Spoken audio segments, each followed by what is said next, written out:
I would like to thank the fellow panelists to take time out for sharing their views on this topic today. Before we start the panel discussion, I would like to just set the context of anytime, anywhere retail. So I remember in 2008, 2009, when I interacted with Rajgopal and RAI, when I founded MartJack in 2007. So I met them in 2009. So I was asking them, can we start something called omnichannel practice? Can we do something on omnichannel? And I think then somewhere we agreed after 2 years, and we had a small session of half an hour in one of the event. But from there, a whole day session on the topic, a whole day we are spending on the similar topic. I think we have come a long way. So I feel that I have personally spent around 17 years in retail and the e-commerce space and the digital commerce space. What we see that we are at the crossroads of really the digital revolution, which is already everybody must be observing. 25% of the consumers in India has access to digital. 30% of the people are using digital payments somewhere or other. I think, and the kind of investment which has happened in the industry in last 7 to 8 years, billions of dollars have come. People are like the consumer awareness, consumers are buying online on the various channels. At the same time, we saw the overall ecosystem started getting built. So whether it is payments, whether it is logistics, whether it is new innovative models. So I was just looking at one of the company in Hyderabad who has started something called assisted commerce. So when we talk about those 30% who have access to digital, but there are 70% of the India which does not have access to the internet or mobile yet. So these guys are trying to really reach out to them through assisted commerce models, so that the guys who don't have access, they can also use digital and place the transactions. And they're doing fabulously well. I think they just started, but doing pretty well. So I think we are seeing a revolution here, and today we have a great panel which we would like to understand from them about their initiatives, what they have taken. So to start with, I would like to request each of them to really share their views on the overall anywhere and anytime retail. At the same time, something which they have done to achieve this in last 1 year, 1 or 2 initiatives which has really enabled their business to do anytime or anywhere retail. So I think we can start with Pankaj. Sure. Can you guys hear me? Yep. Thanks, Abhay. I think the whole idea of omni-channel came from the perspective, and digital came from the perspective that legacy businesses, the reason they grew big and they grew better than the competition was that they had created a lot of walls, protected walls, and that's how they felt that nobody could pierce through those walls. And the challenge happened a couple of years, in the last few years, where you saw that new set of technologies were democratizing the way business operates. So if you've built those barriers, now the same organizations are having a challenge of bringing the barriers down. And you're seeing a lot of new competition coming in the space. And you are seeing that customers are getting the power to make decisions because of technology. From our perspective in Walmart, our focus in India is to run an omni-channel B2B business, which is servicing resellers, offices, institutions, hotels, restaurants, and so on. So small businesses. So our purpose is to make the small businesses more successful. And we've been working on various initiatives, whether it's e-commerce, whether it's mobility or analytics. But the intent has been that how do you maximize the basic business KPIs around cost of goods sold, around SG&A? How do you maximize your members' not just efficiency, but also their productivity? And there's a difference between efficiency and productivity, as we have learned, as we've been building solutions in this space. And I think we still have a long way to go, but we are realizing that there's a basic factor across all customers. Nobody has time. And it's not just their needs you're addressing. You're also trying to be part of their entire life cycle to understand where you can add value in a very intuitive way. without really coming in their way. And I think that's the thought process around our vision that we've been driving. Sandeep, we know that Marks and Spencer has really not yet taken many steps towards the omni-channel journey, and that must be in your plan going forward. So rather than talking about what you have done in last 1 year on that, if you could give us some idea about your high-level plans or thinking about anywhere, anytime retail. Thanks. I think the combination of mobile and internet has been the largest disruptor in the recent times, and it has gone beyond the boundaries of a store, boundaries of country, and boundaries of across the continents, and nobody can overlook it today. So M&S let's take example of a brand like M&S, which is present all across the globe and has a legacy of more than 100 years. Now, when we talk about a brand like M&S, and let's say I'll take an example of a customer in an M&S store. Sometimes when I get a chance to interact with them, they'll speak a lot about what they've seen M&S in UK or M&S in other parts of the world. So we realized that when we talk about omnichannel for M&S in India, we carry a customer experience expectations, which is coming not only for what they've seen in India in last 10 years or 15 years when the brand has been here, but also across the globe. They buy M&S and they just want to have the same experience when they buy on internet. They just want to have, use their same gift card, use all the coupons, all the promotions. So omni-channel also brings a lot of, expectations in terms of the experience that a customer undergoes when he is, buying. After all, he is buying an M&S product. So to that perspective, M&S is trying to build a ecosystem where once a customer is connected to M&S outside a brick and mortar model on an M&S platform per se and not through a marketplace, then he is able to feel that I'm getting a same treatment, if not less, that I get in a M&S store. So that's where we are. We are trying to build that ecosystem so that once we're ready, we can just bring the customers on and give them the same experience that they would have anywhere in M&S store. Hi, good afternoon. So anytime, anywhere, or anything retail is another name of digitization basically. So that is, beyond that traditional boundaries of any company, any IT. So earlier it was a closed loop system only meant for the employees and the workforce. Now we have to extend it to the customer as well to have their choice of systems, choice of channel for shopping. By definition, we are not omni-channel yet, but yes, we are doing multi-channel offerings. So that is through e-commerce channel and in-store. So even time to time, we used to manage our orders from the stores as a fulfillment center, and even we are providing some damage or some products returns via store. So thing is, we are catering now around 150 cities, whereas physically we are in the 50 city only. So the idea is to grow that business, not just to take that buzzword into your DNA. So even we are focusing on the social media gamification. So a lot of times we used to roll out vouchers and coupon, which can be accepted in store and online as well. So that is the omni-channel things what we are doing. And yes, to become a complete omni-channel, so there are a lot of procedure policies from the company perspectives also needs to be changed, and obviously it should be cost effective. So in long term, we will be coming into that space. Thank you. Vishal? Thanks. First of all, I want to thank you for inviting and giving me a chance to represent Adidas. So as a global brand, our challenges are very different when we talk about omni-channel. The number one channel, as some of my panelists mentioned, is the consistent brand experience or the product experience. So that's something we have worked quite a lot in last many months.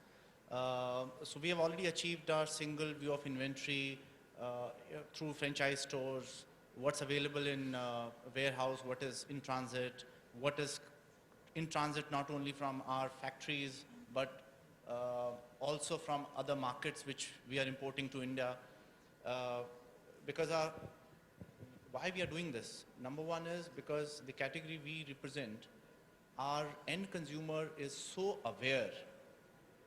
The demands are very unique. Somebody is having a flat foot and they want a marathon running shoe. Somebody is having different tennis academies approaching us that they want to buy a shoe which Djokovic is wearing.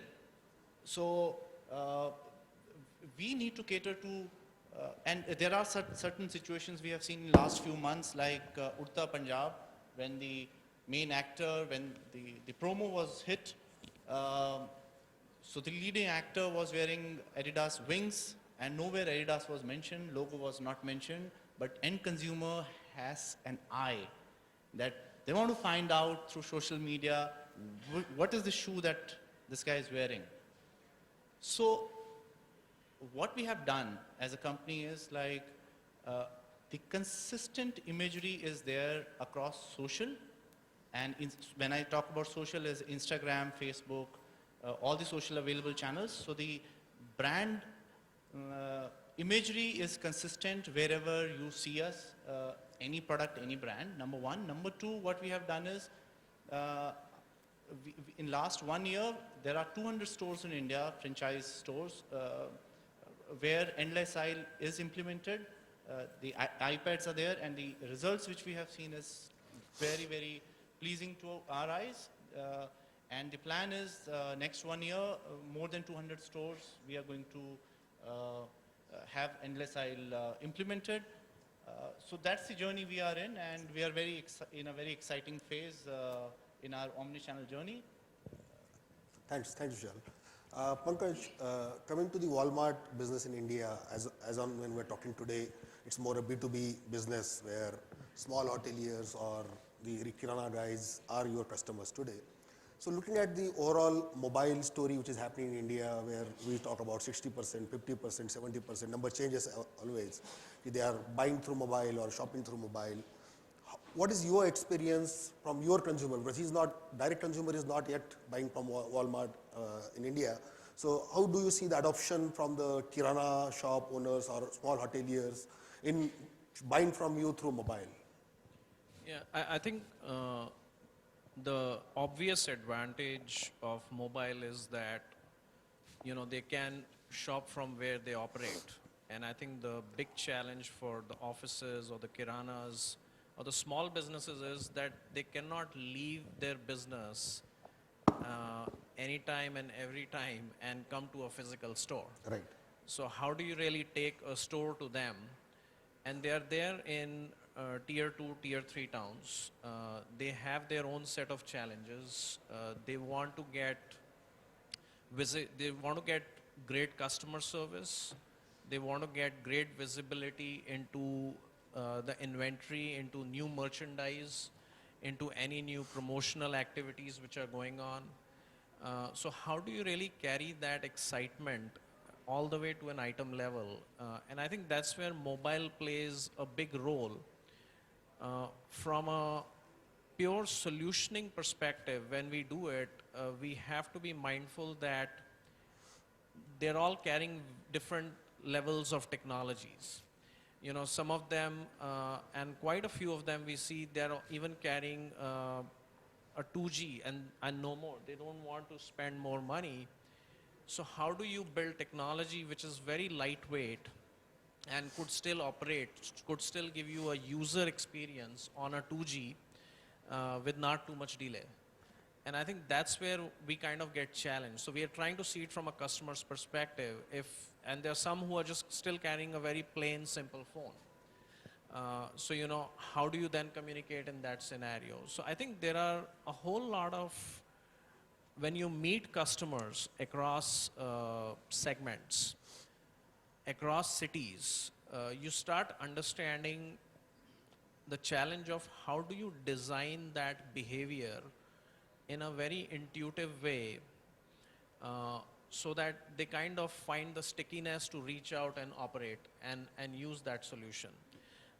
Because a lot of times they're not asking for crazy amount of features. They're saying, you know, just help me get my work done. Help me get through the day in a very productive way. And I think that's where there are two factors, like I mentioned earlier. One being, you know, you're mainly driving a solution where you end up realizing that you merely removed an inefficiency that was already existing. Right. But then after you remove the inefficiency, you're looking at productivity, which effectively means you're looking at scale. So how do you scale up your customer? They want to do a lot more. If they're doing, let's say, 100 SKUs, they want to get to be a member who wants to sell 1,000 SKUs.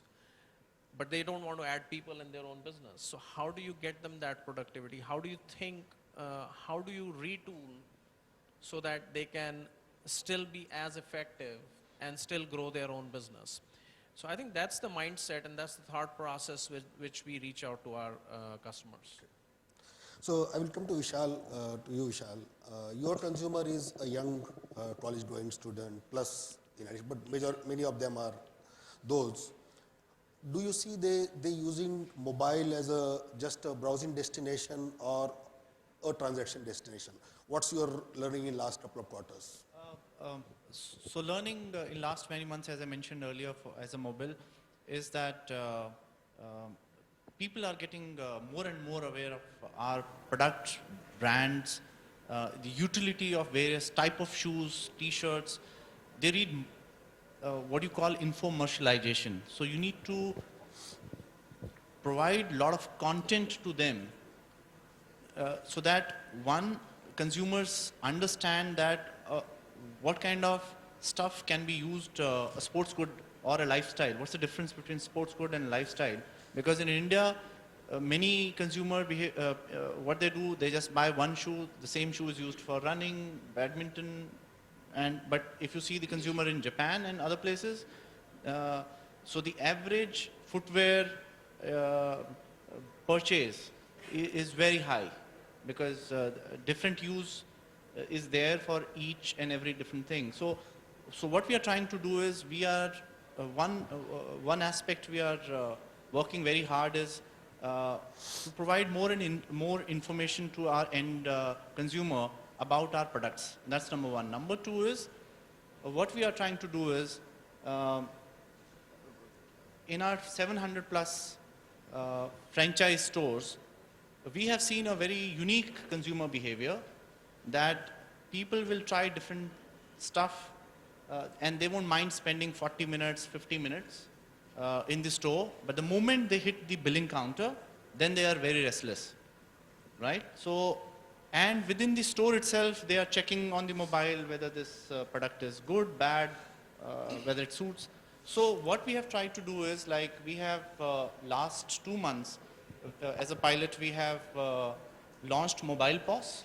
So, and we have given Mobile POS, we've launched it in 20 odd stores in India, and we have given Mobile POS to the sales people in few stores, and the results are astounding. Like in our factory outlet in Marathalli, Bangalore, 100% of the transactions are happening through Mobile POS. So which is an amazing result. And the GK store is like around 60%. So the use of mobile is not just the purchase driven commerce related stuff, but we are finding we are looking at offline and online consistent behavior. The way online you are able to check out very fast, same way what you can do in offline and have the entire order management process faster. So that's something which we have tasted a lot of success in last few months.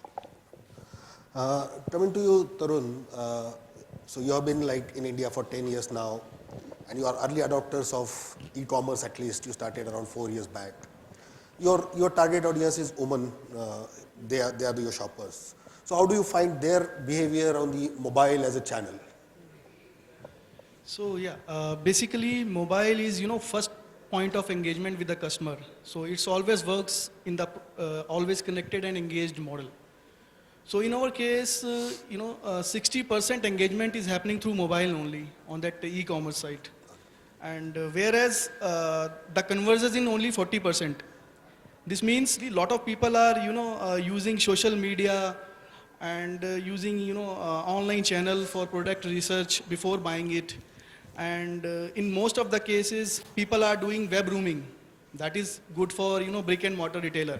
So what we have analyzed, the major reason for cart abandonment, in our case, is web roaming. So people, look for the product ingredients and ratings and all those things, and all. After that, they visited to the store, and all those conversions are happening through mobile. And also, time to time, we used to focus on the mobile games. So because engagement is more important than, commerce. So even our CSR policies is being, run through mobile game. So last time, 1 or 2 months back, we have launched our new CSR initiative, Enrich Not Exploit. So that is environment friendly policy. So we have created a game for the customer to nourish their plants. So there is a huge 70-80% conversions on the games. So that is very good thing if you use mobile properly. And time to time, the vouchers and gifts are being offered not as a mass marketing through SMS and emailers. We used to target through mobile gaming only. So engagements always increases in that manner. So obviously we are focusing on that aspect, and gradually people are always engaged, connected, and occasionally use e-commerce for other devices. So very aggressively looking into.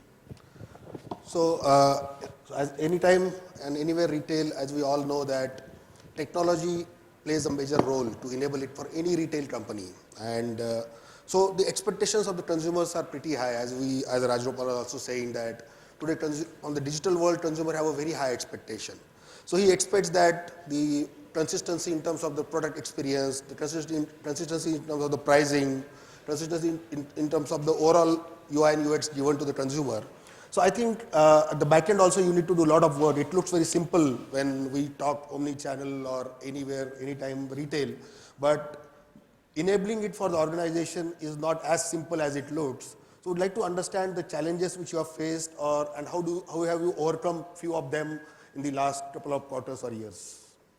I think you can start with Sandeep. I know you are not yet started, but in future, what will be the... Like I said, we want the experience to be consistent, and apart from the experience, it's the pricing is one more important thing. We have been very clear that whatever channel we go to, it should not be driven by just discount prices or anything like that. We have to maintain one pricing, whether it's a marketplace, whether it's our own e-commerce site, or it's in store. So we can't have different pricing. So one pricing is one of the most important criteria. Then the single view of inventory is another one. So you need to have a real-time visibility of inventory through all the channels. That's I would say the most challenging piece to get in place, and we are very I would say aggressively working on that part. And third one would be the CRM engagement piece. So we have more than a million strong customer base, and moment we talk about anywhere connected retail, and they are approaching us through mobile. So, to get them the same experience and to be able to, use their points or coupons or the other things that we call experience over the mobile is very critical for us. And in that space, we've already launched a customer site, and we're working in that direction. So I think these are the three important, I would say, infrastructure pieces or, IT landscape pieces which needs to, get in place. And absolutely, without any possibility of failure, I would say that moment we customer is connected, there shouldn't be no glitches, and there should not be things like you buy and you don't get the sales cancellation, a typical thing that happens when you don't have a right view of inventory. So that's the space which is most challenging, I would say. Pankaj, how you have addressed any challenges you faced while giving this single view of the consumer, single view of the inventory to your B2B customers? So, and how have you overcome that challenge? Yeah, I think we certainly have had our fair share of challenges. When you look at, the fundamentals of retail don't change a whole lot. I mean, pricing, inventory, promotions, those three things are very basic things that you really fix, irrespective of how many channels you're trying to get to. And I think if I just take one example on inventory and go a little deeper, I think Sandeep already highlighted all the three areas. So if you just look at inventory, for example, you say, okay, in inventory, if you look across categories that you have, you realize that inventory's behavior across categories changes. in terms of how an in-stock works, how a days on hand works. And I think it's very critical to understand how does loss of sales work. And then it gets further complex by season. So if you had beverages, for example, and you said, okay, great, you know, my loss of sales is calculated in a certain way during the regular season. The moment the peak season arrives, the loss of sales formula changes because the crates are moving off the shelf in a couple of minutes and not in a couple of days. So, you know, the whole dynamics behind the scene that inventory impacts, the way it impacts your supply chain changes all the way to the supplier. And I think one of the things which we've been working on is building a lot of algorithms which can detect and which can actually act based on seasonal changes across categories. And we're still working at it because there's a lot of learning you get as you're building, as you're trying to make it more cognitive. You kind of learn a lot of different behaviors that you did not take into consideration that impact your customer. So the thought process is how do you keep continuously looking at it from a customer's perspective, and how do you keep bringing those variables into your algorithms in a way that allows you to drive the right level of productivity and allows everybody to get alerted well in time so that their planning cycle does not get impacted. So I think that's kind of been a learning so far, and we continue the journey. Tarun? Yeah, being a brick and mortar retailers, so we are not internet-based tech companies. So we are based on that legacy IT systems where, you know, it cannot support sometime. So we need to get into, you know, platform thinking of development where anything and people, societies and vendors should be connected seamlessly.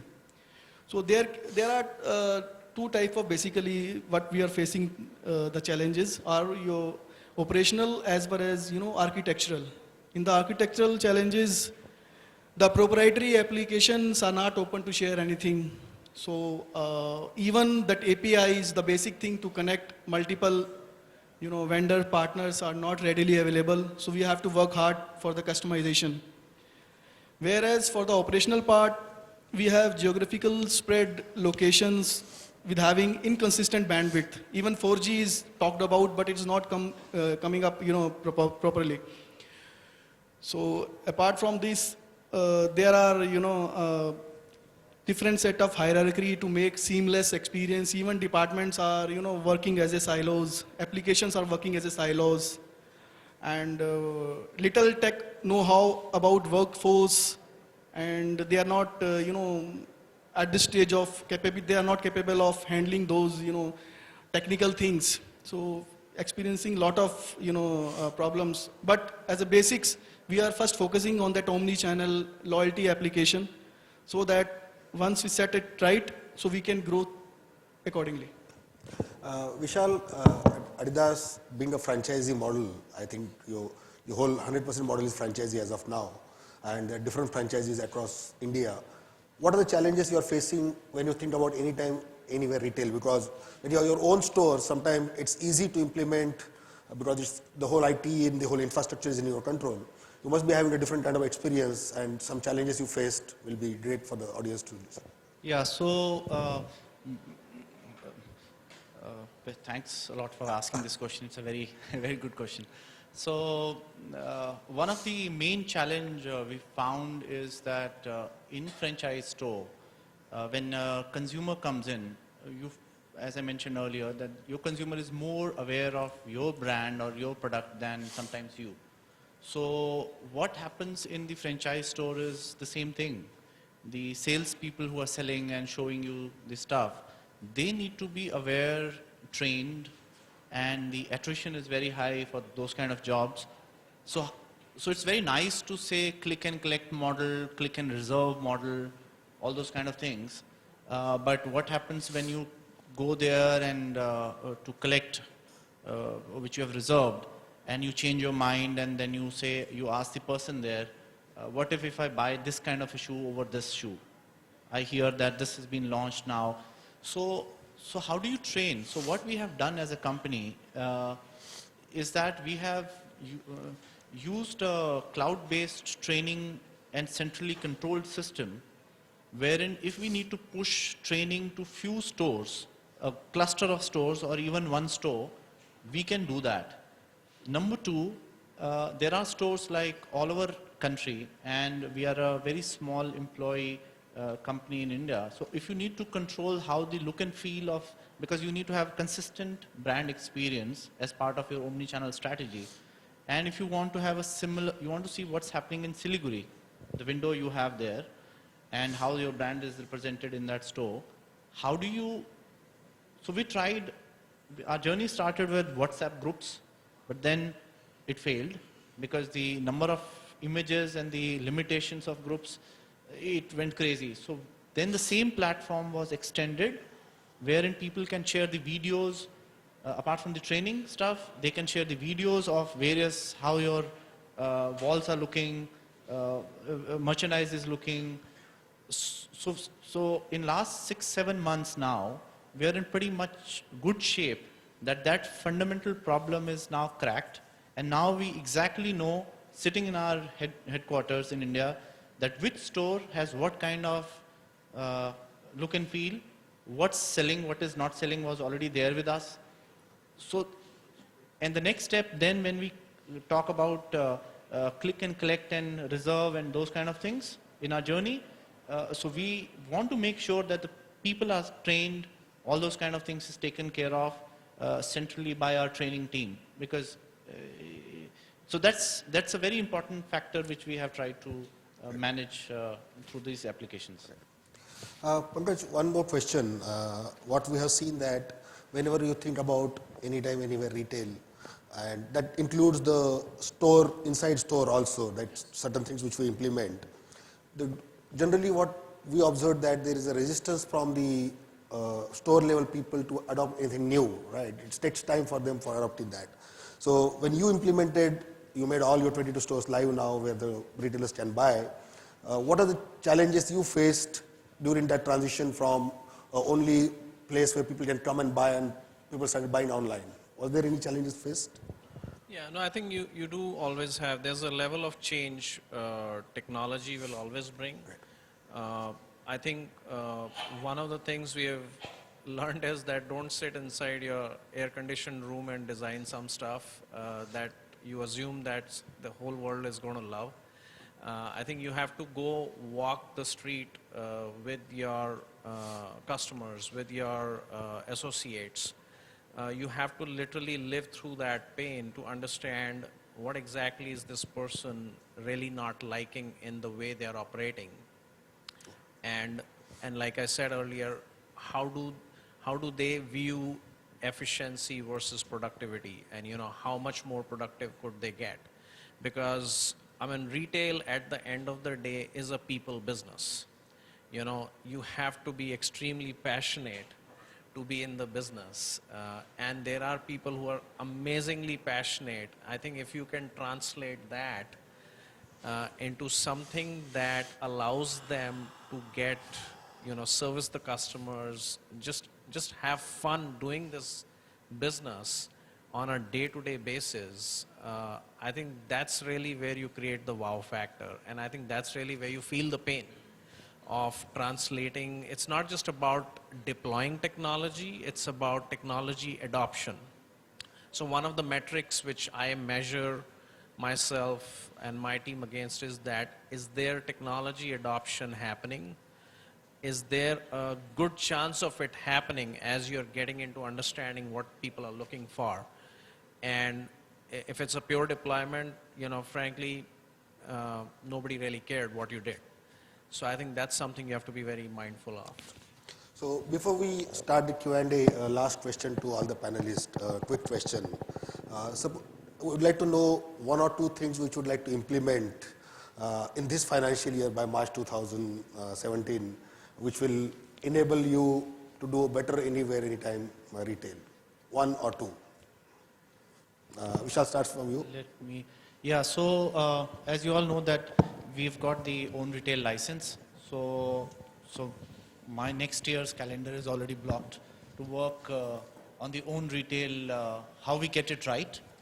And then the subsequent step comes in on the how do you enable the e-commerce and omnichannel behavior in your own retail. But that's a little far-fetched, but as of now it's to get the own retail foundation right. Because if the foundation is right, then we can do a lot more in this country because opportunities are immense. That's all I can say. So as a part of omnichannel strategy, we are creating a digital ecosystem where every application can be connected. And coming forward, we are coming into mobile app where loyalty customers have a seamless experience across shopping points, and even they can return the stuff at stores. And shortly we are launching rating and review and post-sales interaction, which was missing earlier. So that is very aggressively we are looking into. So then thereafter we will be coming into omni-channel marketing or maybe omni-channel delivery, click and collect from stores. Sandeep? Yeah, like I said in my earlier discussion that one of the most challenging aspect of omnichannel is the single view of inventory or real-time visibility of the inventory. So in that direction, we have done a fair bit of work, and very soon we'll be launching an app for our store associates who can look for your if your size is not available in the store, it can be booked for you in the same store, or it can be you can go and collect from another store. So that is the app we're going to launch very soon, and that would be, I would say, the first step in that omnichannel journey, truly omnichannel journey for us. I'd say all of us together, let's get GST implemented. But I think from our business perspective, I think our focus is to get, we are really focused on improving both on the customer side analytics that we've already implemented and the business intelligence analytics. These are two areas that we are already working on, and we're trying to take it a couple of notches up. I think besides that, we are certainly looking, and I think I could share or probably learn from you guys on how does the whole collaboration piece work, because that's something, it sounds easy and we just never get it right.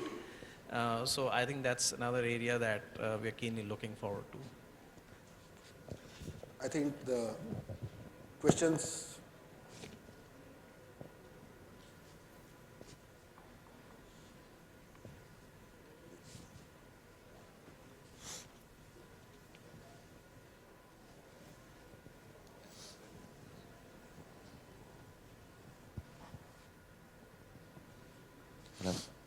Good afternoon.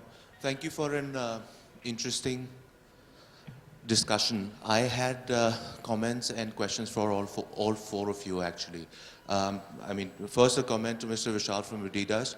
Good to know about your implementation of the mobile POS. I think that's something as a consumer I'm definitely looking forward to at all the Adidas stores. I'm hoping they have the same functionality as you see, outside with shoe sizes and quick stock check and stuff like that. All the best for that. Thank you. Pankajji, I had a question, since you represent a large-scale retailer. What is the future of RFID technologies that you personally see as far as retail space is concerned? See, RFID is something that's been tried before. I think there have been cost implications that the economics did not really work out, and I think I have not yet seen the economics really working in the favor of implementing something like that. As a technology, it works, yes. Question is, does it get down to the level of unit level economics if you're trying to drive profitability or trying to drive a profitable business? That's something where we still see a gap.